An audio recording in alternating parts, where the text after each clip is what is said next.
So what do you think the odds are of being struck by lightning? Pretty slim, right? What about getting hit twice? Well, today we're going to talk about a story that goes way beyond improbable. I mean, it's pretty much statistically impossible. This is the incredible true story of the man who was struck by lightning 7 different times. And this isn't some tale about a superhero with electric powers. No, this is Roy Sullivan. He was a regular guy, a park ranger working in Shenandoah National Park in Virginia. He absolutely loved being outdoors, loved his job, just a totally ordinary man. But, you know, the sky, it seems, had some very, very different plans for him. That's right, 7. Between 1942 and 1977, Roy Sullivan was hit by lightning and somehow survived a staggering 7 times. And this isn't just some local legend. Oh no, this is a documented, verified fact. It even earned him a spot in the Guinness World Records. So you have to be asking, how does something this unbelievable even happen? I mean, really. To wrap our heads around it, we've got to look at each one of his encounters with lightning, one by one. So let's dive in and break down all 7 strikes. Okay, so take a look at this. This timeline shows the incredible 35-year span these things happened over. This wasn't just one really bad week for him. It was basically a lifetime of being a human lightning rod. And the strikes happened everywhere, from a fire lookout tower way back in 1942, to his truck, to just walking in a field. And get this, the last 2 strikes in 76 and 77 both happened while he was fishing. Let's just start at the beginning. So it all kicked off in April 1942. Roy's up in a fire lookout tower when a big storm rolls in. A bolt of lightning just shoots right through an open window, hits him, and his hair bursts into flames. It knocked him out cold, but when he came to, he just calmly put out the fire on his head and walked himself right down the mountain. And then, for 27 years, nothing. Things were quiet. Then, boom. July 1969, he's driving his park truck. Lightning zaps a nearby power transformer, and the charge jumps right into his truck. It burned off his eyebrows and knocked him out completely. Just 1 year later, can you believe it? He's just walking through an open field. Lightning strikes him directly, and you guessed it, his hair catches on fire again. He actually had to run to a nearby pond and dunk his head in just to put it out. I mean, at this point, you'd think he'd maybe start staying inside on cloudy days, right? Nope. 2 years later, 1972, he's on duty in his truck again. This time, a bolt hits a tree right beside the road, travels through the open window, and zaps him in the shoulder. His truck was really starting to seem like a very, very dangerous place for him to be. Incredibly, just 1 year after that, it happened again. He was out on patrol and got struck for the 5th time.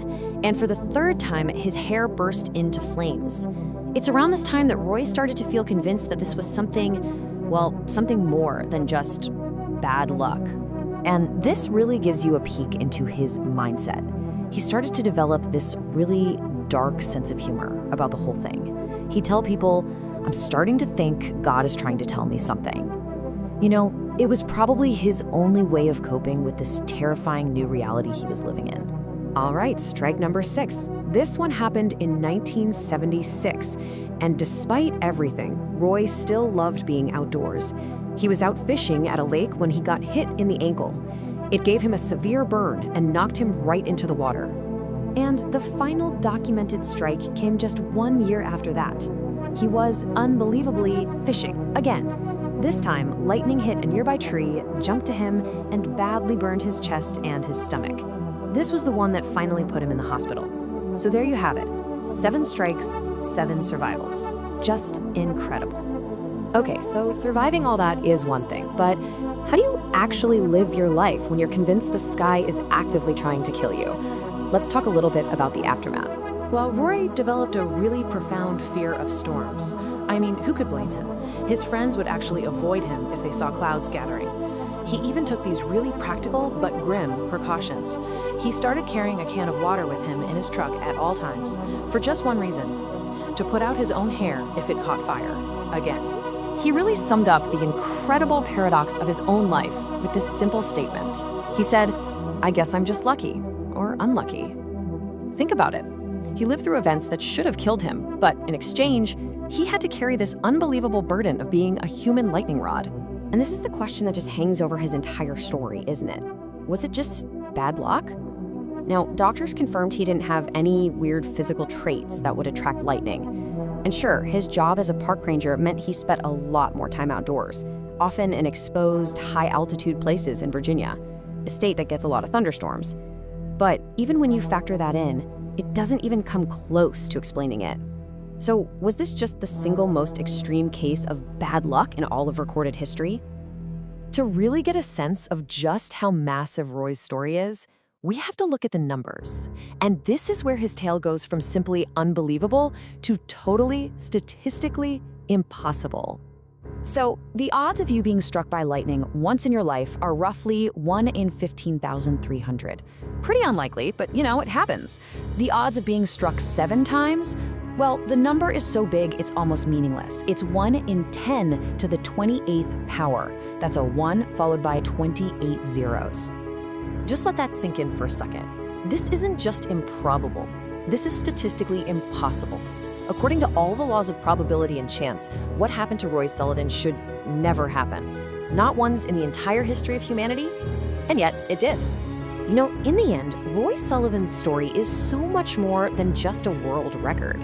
He wasn't simply a victim of some cosmic random chance. He was a man who had this unique, this completely inexplicable, and frankly terrifying relationship with one of nature's most powerful forces. I think maybe the best way to sum up his incredible life is with this. Some people attract luck. Roy Sullivan attracted thunder. And it just leaves us all with this final lingering question. What was it about this ordinary park ranger that made the sky call his name again and again and again?